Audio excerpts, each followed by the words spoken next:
Halo, apa kabar? Kembali lagi di channel saya.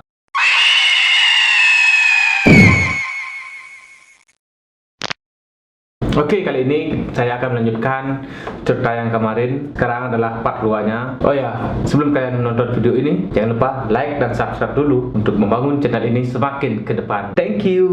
Langsung saja kita lanjut ke cerita. 2 bulan sudah berlalu setelah kejadian aneh yang menimpa mereka. Dengan bujukan Yudi dan Bayu, mereka pun berkumpul kembali. Dan pada saat itu, Agus juga ikut kumpul karena kondisi Agus sudah membaik. Rasa takut masih menghantui mereka, terutama Agus, Adi, dan Jalu yang sempat mengalami hal mistis di sungai tersebut.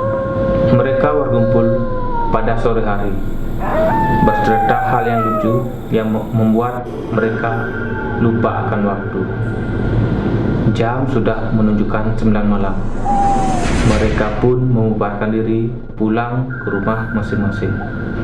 Saat itu memang tidak ada kejadian aneh apapun yang mereka alami sampai minggu-minggu berikutnya. Hari demi hari ketakutan mereka mulai mengulang. Mereka sudah tidak memperdulikan apa yang sudah mereka alami di sungai tersebut. Pada saat itu, Adi sedang berulang tahun. Dia pun memutuskan untuk merayakan ulang tahunnya di tempat tongkrongan mereka. Tanpa sepengetahuan Adi, Jalu pun mengusulkan kepada teman-teman yang lain untuk memberikan sebuah kejutan kecil yang nantinya diberikan ke Adi. Mereka berencana untuk melempari Adi dengan telur dan tepung. Adi memutuskan untuk berkumpul jam 7 malam dan membuat acara kecil-kecilan untuk merayakan ulang tahun Adi. Waktu sudah menunjukkan jam 7 malam. Saatnya mereka berkumpul di tempat tongkrongan untuk merayakan ulang tahun Adi. Adi merayakan ulang tahunnya dengan memanggang ayam dan meminum minuman alkohol atau yang biasa disebut dengan arak.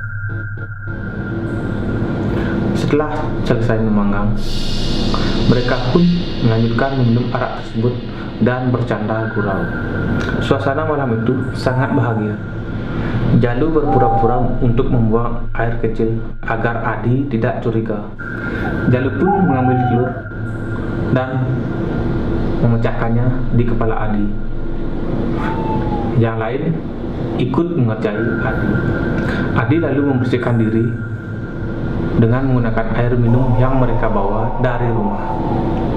Pada saat Adi membersihkan diri, lampu yang ada di tempat tongkrongan mereka main-main, hidup mati, dan normal kembali. Seketika semua terdiam dan mulai berburu sampah. Yudi mengambil kesimpulan, lampu itu mungkin saja konslet, karena lampu itu adalah lampu cas yang sudah lama tidak dipakai. Suasana pun normal kembali. Selang beberapa jam,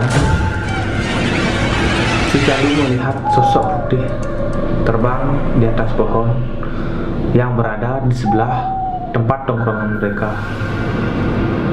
Pada saat itu, Jalu bercerita kepada Agus. Agus pun menertawainya, menganggap Jalu sudah mabuk. Bayu membenarkan apa yang dikatakan Jalu, karena Bayu juga melihat sosok tersebut ketika lampu sedang main-main. Tapi Bayu tidak mau membicarakannya. Bayu menganggap itu hanya halusinasi dia saja. Suasana pun semakin mencekam.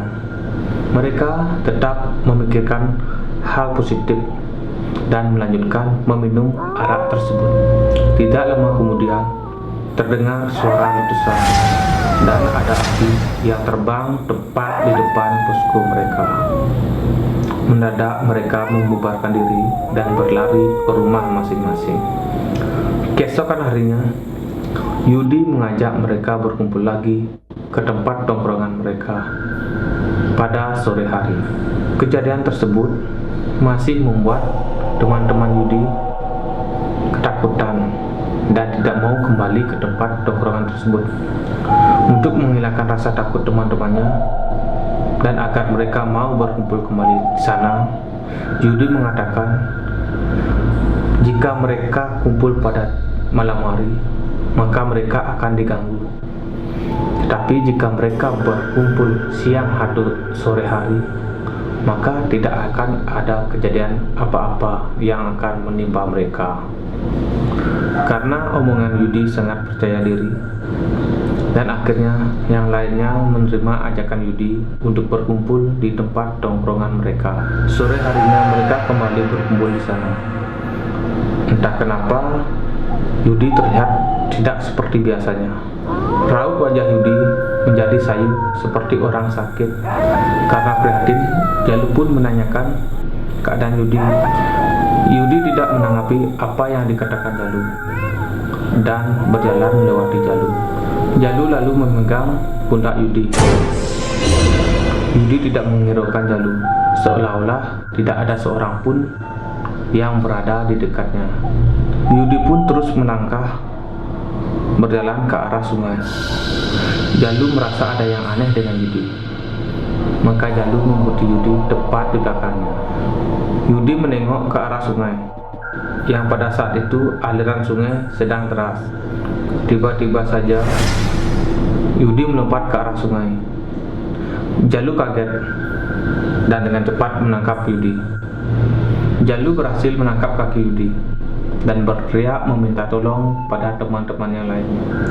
Mereka berempat berusaha keras menarik Yudi. Anehnya tubuh Yudi begitu berat, seperti ada yang menarik Yudi ke arah sungai.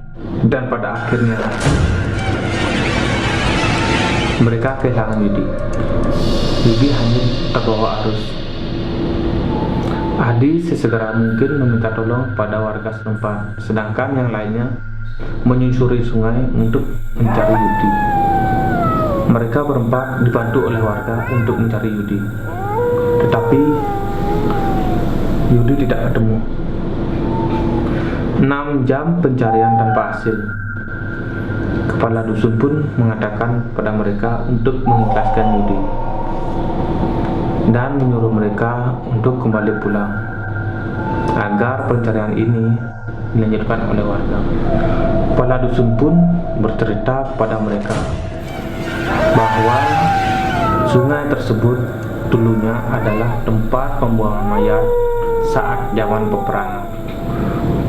Banyak hal mistis terjadi di sungai ini. Kejadian seperti ini tidak hanya sekali saja, seolah-olah sungai tersebut menginginkan tumbal. Yo, gimana? Seru kan ceritanya? Jika kalian memiliki saran dan kritikan yang membangun, tolong tulis di komentar, oke? Oh ya, juga misalkan kalian punya referensi atau cerita horor yang mau saya ulas di sini, saya ceritakan di sini, tulis juga di komentar dan sertakan linknya, oke? Nanti bisa mungkin saya akan bawakan cerita kalian. Oh ya, sekian dari saya. Jangan lupa like dan subscribe video ini. Jika kalian suka, bisa di-share untuk membangun channel ini biar lebih cepat meningkat karirnya. Oke, thank you. Dadah.